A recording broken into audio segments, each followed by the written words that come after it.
잘 아시겠습니다만 로마서는 크게 이렇게 둘로 나눌 수가 있습니다. 내용상 1장부터 11장까지 나누고요. 그 다음에 12장부터 16장까지 이렇게 나눌 수 있습니다. 1장부터 11장까지는 이제 복음의 내용에 대해서 주로 다루고 있고요. 그 다음에 그 복음의 내용을 갖고 있는 사람들의 삶이 어떠해야 하는가를 이제 12장부터 16장까지 다루고 있습니다. 오늘 읽은 12장 1절과 2절은 이 복음의 내용이 어떻게 구체적인 우리의 삶 가운데 적용될 것이냐 하는 부분을 이론과 실제를 이렇게 연결고리로 걸어주는 그런 역할을 합니다. 그러니까 12장 1절과 2절을 잘 이해를 하시면 복음의 내용이 어떻게 우리의 삶 가운데 적용될 수 있을까 하는 그 연결고리가 되기 때문에 굉장히 중요한 본문입니다. 오늘 그 본문 1, 2절을 가지고 이제 말씀을 전하려고 하는데요. 아무래도 2절은 좀까지 하면은 길어질 것 같습니다. 그래서 오늘은 1절만 이렇게 하도록 하겠습니다. 1절에 보면 두 가지 요청을 하고 있다고 볼 수 있습니다. 바울은 뭐라고 이야기하냐면 너희의 몸을 하나님이 기뻐하시는 거룩한 산 제물로 드리라 이렇게 말하고 있거든요. 그러니까 두 가지 요구사항. 첫 번째는 너희의 몸을 드리라는 것입니다. 너희의 몸을 드리라 하는 것이고, 또 하나는 산제물로, 거룩한 산제물로 드리라는 것입니다. 너희의 몸을 드리지만 그 몸을 거룩한 산제물로 드리라. 오늘 이 두 가지를 우리 성도님들과 잠깐 설명드리는 것으로 설교를 진행하려고 합니다.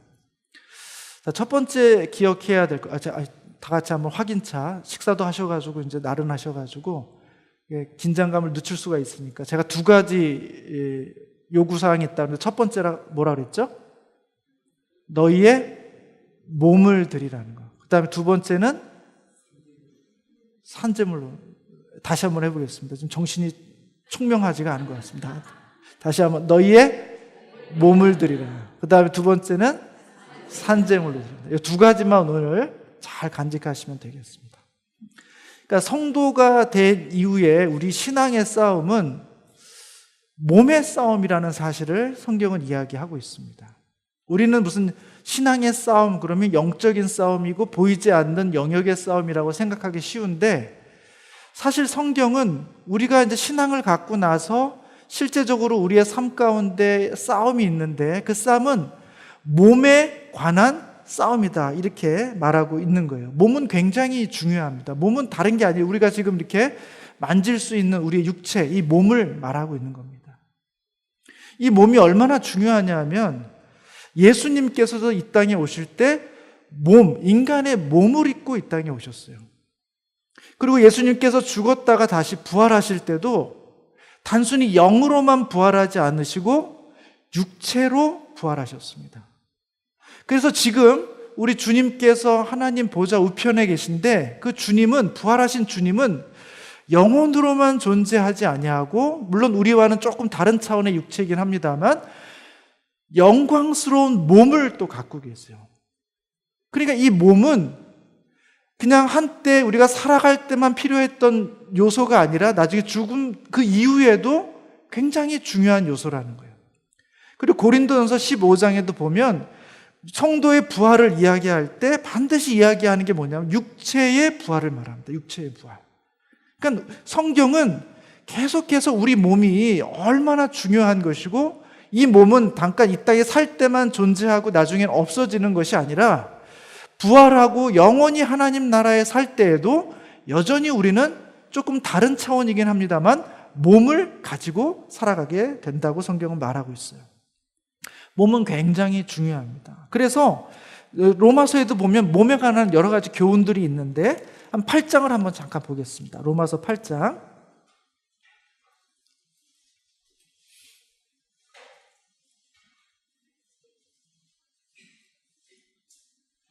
자, 8장 23절을 한번 같이 읽어보도록 하겠습니다. 시작. 그뿐 아니라 또한 우리 곧 성령의 처음 익은 열매를 받은 우리까지도 속으로 탄식하여 양자될 것 곧 우리 몸의 속량을 기다리느니라.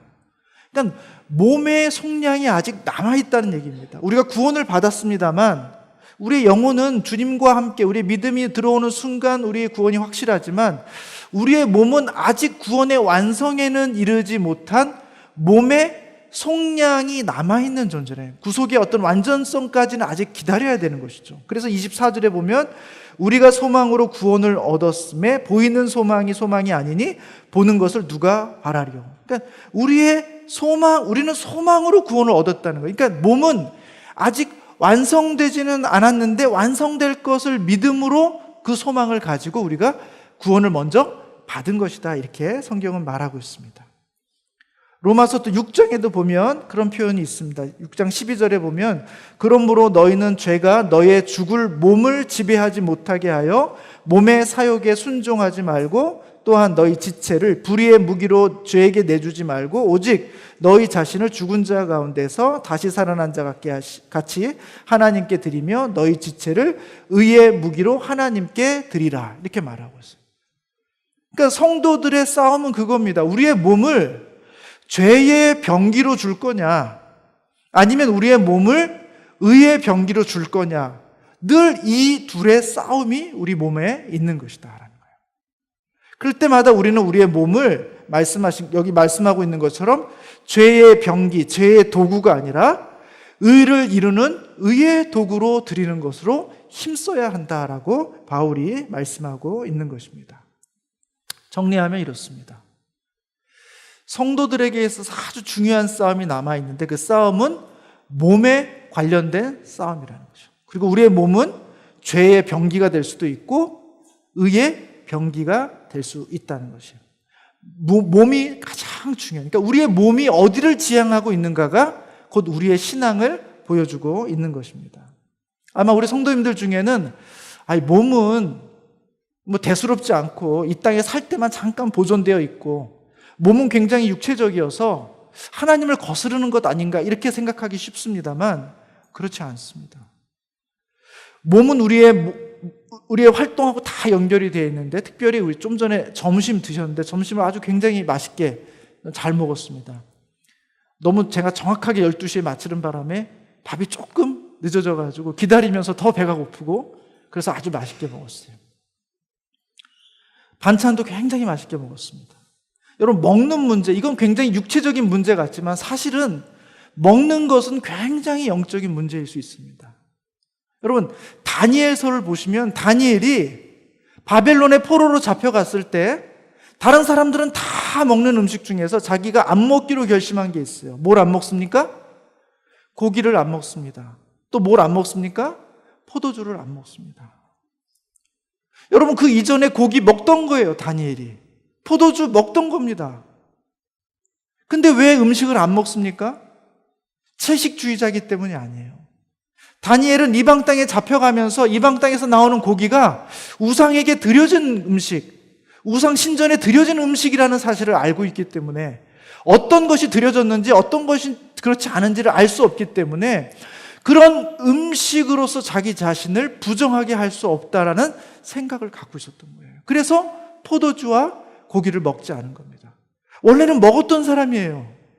그러나 이 먹는 것이 단순히 육체적인 음식을 먹는 것이 아니라 그 음식이 내 몸, 내 영혼, 내 거룩함을 파손시킬 수 있다는 생각에 그는 포도주와 고기를 먹지 않은 것입니다. 음식은 영적인 것과 연관이 있어요. 근데 예수님은 좀 달라요. 예수님은 이 땅에 오시면서 죄인들과 함께 음식을 나눕니다. 죄인들과 함께 술도 마셔요. 포도주도 마십니다. 그래서 예수님 별명이 먹기를 탐하고 포도주를 즐기는 자가 예수님의 별명이에요. 자, 그럼 이 포도주를 먹어야 됩니까? 안 먹어야 됩니까? 다니엘은 안 먹었는데, 자기를 정결하기 위해서 안 먹었는데 예수님은 포도주를 막 마셔요. 이거 먹어야 되는 거예요? 안 먹어야 되는 거예요? 먹느냐 안 먹느냐의 문제가 아니에요. 왜 먹느냐, 왜 안 먹느냐가 중요한 거예요. 예수님이 왜 포도주를 드시고 왜 그들 죄인들과 함께 음식을 나눕니까? 그래서 중요한 것은 죄인들과 아무도 식사를 안 하려고 해요. 죄인들과 교제하려고 하지 않습니다. 그들하고 같이 먹으면 부정하다고 생각하는 거예요. 그게 그 당시 유대인들의 생각이었어요.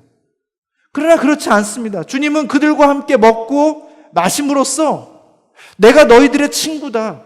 나는 너를 위해서 왔다. 너를 위해서 이 땅에 온 것이다. 하고 나는 너를 사랑한다. 너를 품는다. 너를 안는다. 하는 그 메시지를 주기 위해서 그들과 함께 먹고 그들과 함께 마시는 거예요. 그러니까 주님의 먹으심과 주님의 마심 속에는 그 주님의 거룩한 사명을 이루고자 하는 그분의 거룩한 목표가 있는 것입니다. 먹느냐 안 먹느냐 그게 중요한 게 아니에요. 왜 먹느냐 왜 안 먹느냐, 그리고 이 먹는 문제가 우리의 영적인 것과 연관이 있고 또 거룩한 사명을 이룬 것과 연관이 있다는 사실을 성경은 보여주고 있다는 것입니다. 사랑하는 성도 여러분, 하나님이 우리에게 기뻐하시는 예배, 오늘 로마서 12장에서 말하고 있는데 영적인 예배, 이게 바로 영적 예배다라고 얘기할 때 그 영적 예배의 첫 번째 조건은 뭐냐면 너희의 몸을 드리라는 거예요. 몸. 우리의 먹는 문제, 우리의 활동하는 이 문제를 거룩한 것으로 만들어 드리라는 거예요. 거룩한 것으로. 여러분, 우리의 몸이 어디에 있느냐가 우리의 신앙이에요. 우리가 무슨 말을 하느냐가 우리의 신앙이 아닙니다. 세상 사람들이 교회 사람들을 향해서 욕하고 비난하고 조롱하는 이유가 뭡니까? 우리가 말은 잘해요.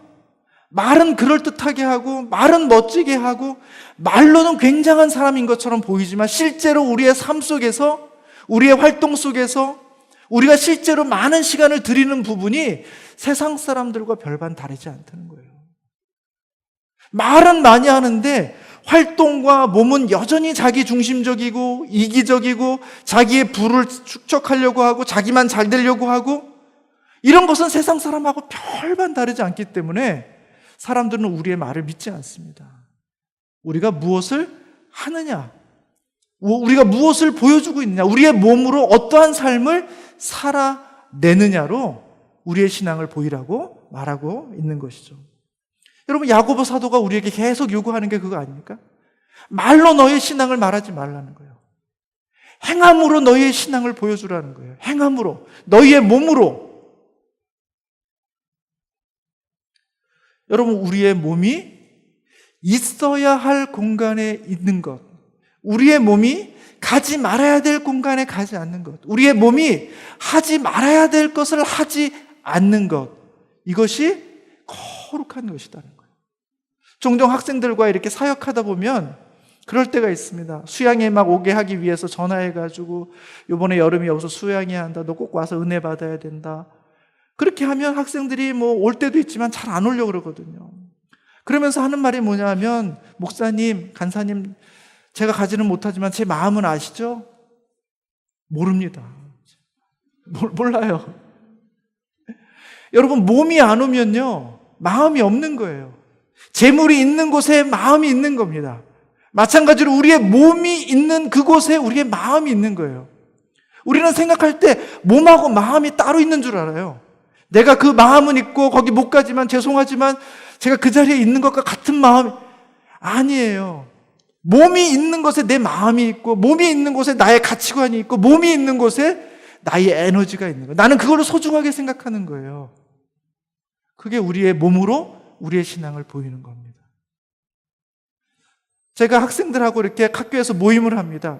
뭐 예배 공간이 따로 있지 않기 때문에 동아리방에서 모임을 하기도 하고, 때로는 강의실에서 이렇게 모일 때도 있어요. 그럼 모이면 학생들이 이렇게 시간이 돼서 모여요. 1학년 때 열심히 훈련받고 2학년, 3학년 잘 리더로 섬기다가 4학년쯤 되면 이제 졸업도 해야 되고 취업 준비도 해야 돼가지고 임원이나 리더로부터 쏙 빼줍니다. 그리고 모임에 이렇게 올 수 있도록. 안 와도 뭐라고 얘기 잘 못해요. 왜냐하면 그 친구들도 졸업해야 되고 또 취업 준비해야 되니까요. 근데 모임에 가보면 참 저를 감동케 하는, 간사를, 사역자를 감동케 하는 학생들이 있어요. 누구냐 하면 맨 앞줄에 앉아있는 학생이 아니에요. 일찌감치 와가지고 맨 앞줄에 있는 친구들이 나를 감동케 하는 게 아니라 시간이 돼서, 아니면 시간이 조금 지나서 뒤에 문을 열고 뒤에 앉아있는 그 4학년 학생들이 감동케 해요. 그 4학년 친구들이 졸업을 준비하고 취업을 준비하기도 바쁜데, 그래서 아무도 이미 1학년, 2학년, 3학년 때 훈련받고 섬기고, 섬길 거 섬기고, 봉사할 거 봉사한 친구들이에요. 4학년 이때 모임에 한두 번 빠져도 뭐라 그럴 사람 아무도 없습니다. 그런데도 불구하고 모임 날짜가 되면 그 시간에 문을 탁 열고 앉아가지고 조용히 앉아서 예배만 드리고, 끝나면 저희들 같이 식사하고 이야기하고 놀고 막 이러지만 그럴 여유가 없기 때문에 끝나면 조용히 또 다시 도서관으로 향하는 그 4학년, 그 친구들이 그 자리에 거기 앉아 있는 것을 보면 저는 참 감동이 있어요. 그 친구는 아무 얘기 안 해요. 그냥 조용히 왔다가 예배 드리고 조용히 갑니다. 그러나 그 한 사람의 존재가 많은 후배들에게 많은 메시지를 주고 있는 거예요. 너무너무 소중한 자리라는 것을 알려주는 겁니다. 이 시간에 공부할 수도 있고 이 시간에 여러 가지 스펙을 쌓을 수도 있지만 내가 이 시간을 소중히 여기고 이 자리를 지키는 것은 너희들도 이 자리가 너무 소중한 것을 내가 몸으로 보여주고 있는 것이다 라는 거예요.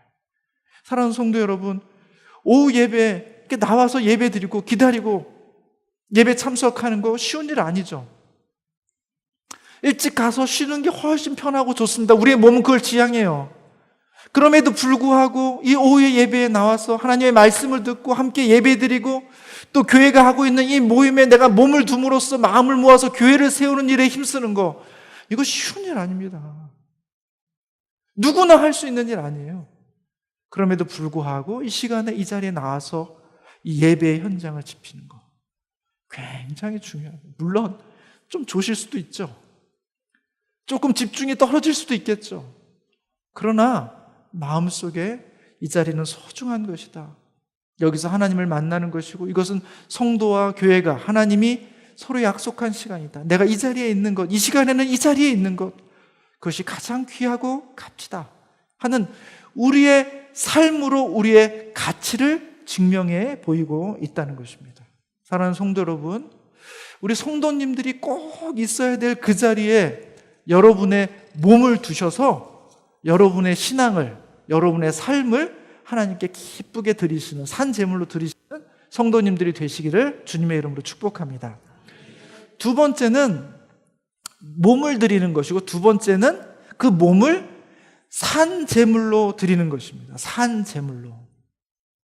여러분, 이 산 제물이라는 의미는 구약에 있는 그 제물과 조금 대조되는 게, 구약의 제물은 죽입니다. 그리고 뼈하고 살을 발려내고요, 피를 다 뽑고 불에 태우죠. 그게 구약의 제사예요. 제물이에요. 그건 죽은 제물입니다. 그런데 신약의 제물은 무슨 제물이냐면 산 제물이에요. 살아있는 제물을 드리라는 거예요. 자, 그럼 구약의 이 제물과 신약의 제물은 어떤 차이가 있는가? 산제물 할 때 제일 먼저 떠오르는 게 누구냐 하면 이삭입니다. 이삭. 아브라함이 이삭을 참 100세 얻어서 너무 귀한 그런 아들, 손자 같은 아들인데 하나님께서 그 아들 이삭을 바치라고 합니다. 제물로 바치라고 그래요. 그래서 이 아브라함이 아들 이삭을 그 산의 제물로 이제 바치러 갑니다. 여러분, 살아있는 채로 주 앞에 드리는데 그때 이삭의 나이가 몇 세쯤 됐을까요? 성경에는 정확히 나와 있질 않아요. 그렇지만 유추해 볼 수는 있죠. 아주 너무 어리진 않았을 거예요. 왜냐하면 이삭이 일단 나무를 짊어지고 갔거든요. 그러니까 아주 유치원생은 아닌 것 같아요. 그리고 좀 보면 대화가 돼요. 그러니까 이삭이 생각이 없는 아이가 아니에요. 제사를 드리려고 하면 적어도 뭐가 필요한지는 아는 친구예요. 불도 있고 나무도 있는데 아버지 양이 없네요. 재물이 없네요. 이렇게 물어볼 정도의 나이라는 거죠. 그러니까 이삭의 나이가 아주 어린 나이는 아니니까 대략 그래서 13세에서 한 15세 정도 이렇게 봅니다. 자, 보세요. 그러면 지금 현장에 아버지한테 물어봤잖아요. 아버지, 나무도 있고 불도 있는데 재물이 없네요. 아버지가 야, 그거 거기 가면 하나님이 다 준비해 주셔. 이상하다. 답이 맞는 것 같기도 하는데 좀 뭔가 느낌이 안 좋잖아요. 그러면서 그냥 아버지랑 둘이 가는데 제물로 쓸만한 것들이 보이지 않아요. 그리고 이제 제물로 드려야 될 그 현장에 왔는데 아버지가 나무를 쌓고 불을 지피려고 하는 그 현장에 있는데 아무리 봐도 제물이 없어요. 근데 아버지가 조용히 오더니 나를 막 묶으려고 그래요. 느낌 이상하지 않습니까? 아마 그 나이면 이게 나구나, 제물이 나구나, 이게 설마 했는데 아버지가 지금 나를 잡으려고 하는 거구나. 여러분, 그 아이가 그 눈치채고 도망치면 도망갑니다. 남자아이 13세가 아버지 113세 된 아버지를 뿌리치고 도망갈 수 있어요. 밀치면 밀어지는 겁니다. 어떻게 반항하는 아이를 묶을 수가 있겠어요? 묶을 수 없는 것이죠. 도망치는 아이 잡을 수 없습니다. 그런데 성경에 보면 이삭은 그냥 자기가 온전히 제물로 드려지는 것처럼 제단 위에 드려진단 말이죠. 뭡니까? 살아있어요, 이삭은. 지금 자기 운명이 어떻게 될지 압니다. 지금 나를 죽이려고 하는 게 아버지라는 것도 알고 조금만 시간이 지나면 정말 자기가 죽을 줄 알아요. 내가 지금 도망치지 않으면 나는 끝장난다 하는 거 압니다. 그럼에도 불구하고 이삭은 기꺼이 자기 자신을 살아있는 채로 이 모든 걸 다 인식한 채로 하나님 앞에 드려진다는 것입니다. 사랑하는 성도 여러분, 산 제물이라는 게 바로 이런 거예요. 우리가 하나님 앞에 나올 때 이런 생각들이 다 살아 있습니다. 우리 교회 오늘 예배당 나올 때, 야, 날이 좋아서 참 예배 드리기 딱 좋은 날이다, 이렇게 생각하신 분도 있지만, 이 좋은 날 친구를 만나서 놀아야 될 텐데, 야외 가면 참 재밌는 것도 많은데, 제천에서 무슨 큰 국제 무슨 박람회도 한다는데 거기 가고 싶은 생각 왜 없겠습니까? 주일날 좀 늦잠 자고 싶은 생각 왜 없어요? 왜 하필에 주일이 있어서 또 아침에 9시 예배 있고 또 그 예배 드리고 또 봉사회 교육부서 해야 되고, 아휴, 가긴 가야 되지만 마음이 불편할 수 있습니다. 그럴 수 있어요. 또 어떤 분들은 교회 가면 지난주에 싸웠던 그 집사님도 봐야 되는데 화해도 안 했는데 보고 싶지 않은데 가서 얼굴 보면 뭐라고 하지? 피할 수도 없고 안 나갈 수도 없고, 아마 마음에 불편함이 있으면서 그냥 왔을 수 있습니다. 교회 예배당 나올 때 모든 사람들이 정말 만족스럽고 기뻐하고 흥분하면서 나는 오늘 정말 하나님께 예배 드릴 거야, 너무너무 기뻐, 나는 너무너무 좋아, 이 시간 일주일 내내 기다렸어, 이런 분들이 많지 않을 겁니다. 많지 않을 거예요. 대부분은 어느 정도 가야 되지만 기쁨도 있지만 참 불편한 것도 있고, 가고 싶은 마음도 있지만 가고 싶지 않은 것도 있고, 쉬고 싶은 마음도 있고, 이런 복잡한 생각들이 다 우리 안에 있는 거예요. 이게 살아있는 인격적인 존재가 가지는 모습이에요. 여러분, 죽은 사람은 고민도 없고 갈등도 없습니다. 쓸데없는 생각을 할 이유도 없어요. 로봇은 죄를 지을 가능성이 없습니다. 동물들은 본능에 따라 움직이는 거예요. 그러나 하나님은 우리를 인간으로 지으셨어요. 지식이 있고 감정이 있고 의지가 있는 존재, 갈 수도 있고 안 갈 수도 있고, 가고 싶은 마음이 들 수도 있고 안 가고 싶은 마음이 들 수도 있는, 생각이 매우 복잡한 이 모든 것들이 내 안에서 막 오르락 내리락 하는 그런 존재로 우리 인간을 지으셨다는 거예요. 그래서 우리 생각에 이런 것 좀 없으면 좋겠다. 저도 그런 적이 있습니다. 기도할 때, 하나님, 제 안에 갈등이 없게 해주세요. 불순한 생각이 안 들게 해주세요. 순수하고 깨끗하고 정말 정답만 갖고 살아갈 수 있는 성도처럼 제 마음이 가득하게 해주세요. 그렇게 기도한 적이 있습니다. 그러나 우리가 경험적으로 압니다. 그럴 수 있는 사람은 아무도 없다는 것이죠. 무슨 얘기냐? 하나님은 그런 재물을 받지 않으신다는 거예요. 구약 시대에는 모든 것을 다 죽여서 의지도 지식도 감정도 없는 채로 죽은 채로 갖다 드리는 그 재물을 받으셨지만, 이제 신약 시대부터는 더 이상 그런 재물은 받지 않겠다는 거예요. 이제 나는 살아있는 재물을 받기를 원한다는 거예요. 우리의 지식도 살아있고 감정도 살아있고 의지도 살아있는 그 재물을 나는 받기를 원한다는 거예요. 그런 재물만이 온전한 재물이고, 그런 재물만이 하나님 앞에서 합당한 예배라고 인정될 수 있다는 거예요. 예를 하나 들고 말씀 마치겠습니다. 여러분, 저희 이제 아이가 지금 큰 애가 20살이고 작은 애가 이제 18살입니다. 큰 애, 남자애인데요. 남자애가 이제 한 초등학교 들어가기 전 7살, 6살쯤 됐을 때, 다 마찬가지지만 초콜릿을 되게 좋아합니다. 초콜릿 중에서도 이제 그 페레레 로시 같은 그 아주 고급스러운 초콜릿 있지 않습니까? 맛있는 거. 그리고 흔하지 않은 초콜릿. 그런 거 몇 개를 선물로 받았어요. 그러니까 얘가 그거를 한 번에 다 먹지 못하고 냉장고에 이렇게 뒀다가 정말 먹고 싶을 때만 이렇게 하나씩 꺼내 먹는 겁니다. 이 껍질을 다 까가지고 먹으면 너무 이제 행복해하면서 이제 그 초콜릿을 먹는데 하나씩 먹다가 이제 마지막게 됐어요. 마지막 거를 다 꺼내가지고 경건한 마음으로 이제 껍질을 다 이거 먹으면 얼마나 행복할까, 난 얼마나 좋을까 하면서 이제 딱 먹으려고 하는 순간 보통 이제 아빠들 내지는 삼촌들이 많이 하는 짓궂은 장난이 있죠. 현빈아 그거 아빠 줄래? 이러는 거죠. 뻔히 마지막 애가 너무너무 좋아하는 거고 그거밖에 없다는 거 뻔히 알면서도 한번 달래보는 거예요. 먹고 싶어서가 아니에요. 그 아이가 어떻게 나오는가를 보고 싶은 거예요. 그 눈빛을 보고 싶고 고민과 갈등을 막 보고 싶은 거예요. 저도 이제 그렇게 현빈아 그거 아빠 주면 안 될까? 아마 아빠가 아니라면 들을 필요도 없이 그냥 먹어버렸을 거예요.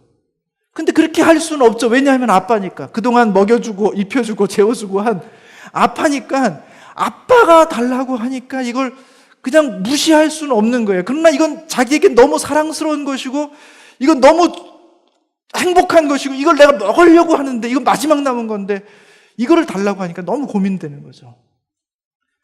그런데 그 아이의 그 고민 끝에 그 아이가 고민하다가 이걸 이렇게 고개를 돌려 이렇게 다 이게 뭘 보여줍니까? 이게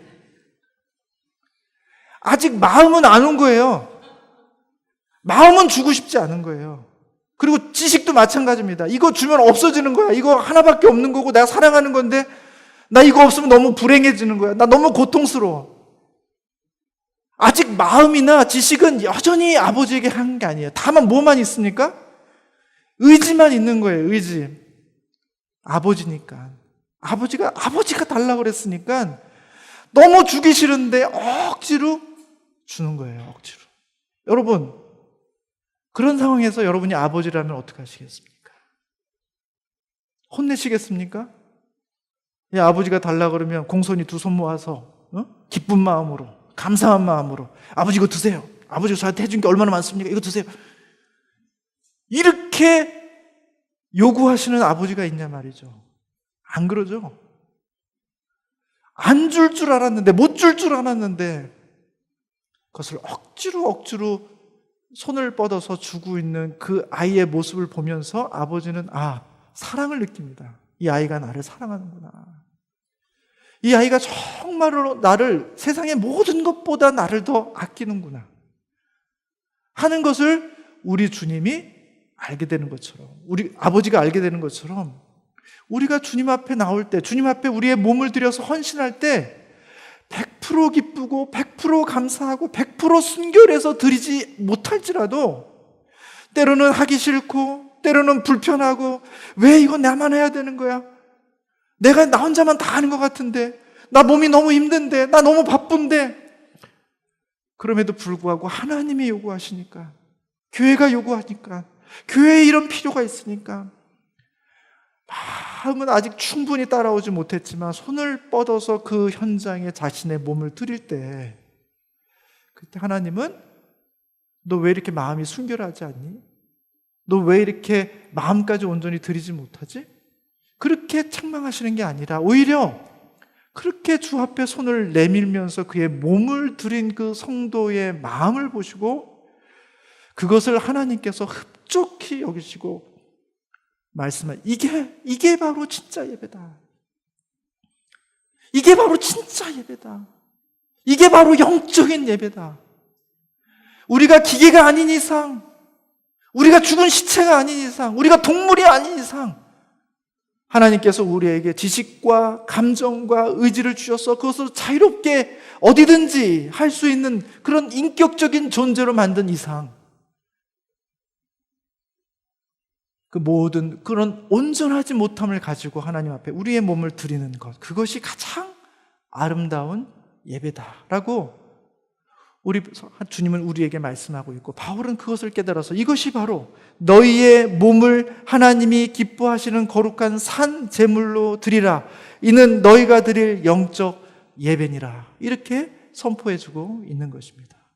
날마다 우리 성도님들의 몸을 산 제물로 드리셔서 어느 곳에서든지 하나님 앞에 영적인 예배를 드리시는, 합당한 예배를 드리시는 우리 성도님들이 되시기를 주님의 이름으로 축복합니다. 기도하겠습니다. 하나님, 우리를 구원하여 주시니 참으로 감사합니다. 주님이 우리의 몸의 완전한 구속에 이를 때까지 하나님, 우리의 몸을 죄의 병기가 아니라 주님 앞에 의의 병기, 의의 도구로 우리의 몸을 드릴 수 있는 우리 귀한 성도들이 되게 하여 주시옵소서. 때로는 우리가 충분히 주님 앞에 우리의 마음을 담아드리지 못하고 우리의 의지를 담아드리지 못해서 우리 안에 너무나 많은 불순한 것들이 있어서 우리의 몸을 드리면서도 하나님 너무 죄송합니다. 너무 죄송합니다. 온전한 것을 드리지 못했는데 우리 주님께서 받으시겠습니까? 그렇게 우리의 마음으로 안타까워할 때 오히려 하나님께서 이것이 바로 진정한 예배다. 너희의 몸을 산제물로 드린 것을 기뻐하노라. 이것이 바로 합당한 예배라고 받아주시고 용납하여 주시는 그 하나님 앞에 날마다 우리의 몸을 산제물로 드리는 우리 귀한 성도들이 되게 하여 주시옵소서. 우리 주님께서 그와 같은 은혜 주시기를 간절히 소원하오며 예수님의 이름으로 기도합니다.